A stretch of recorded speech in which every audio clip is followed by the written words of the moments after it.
রবিবারও চলছে বারাসাতের পীরগাছা এলাকার ওয়্যার হাউস। ধোঁয়া বেরোচ্ছে দুর্ঘটনাস্থল থেকে, কাজ করছে দমকলের ইঞ্জিন, চলছে পকেট ফায়ার নেভানোর কাজ। রবিবার সকালে ঘটনাস্থলে যান স্থানীয় বিধায়ক অনিমা মণ্ডল এবং মহকুমা শাসক সোমা দাস। তারা জানিয়েছেন কোনো মানুষের ক্ষতি হয়নি।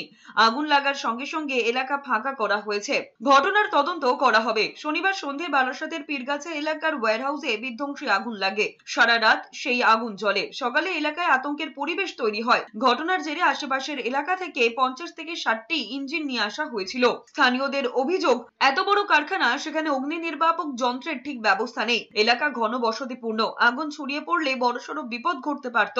এই বিষয়ে মহকুমা শাসক সোমা দাসকে জিজ্ঞাসা করা হলে তিনি বলেছেন কোনো মানুষের ক্ষতি হয়নি। কি কারণে দুর্ঘটনা তদন্ত করে দেখা হচ্ছে।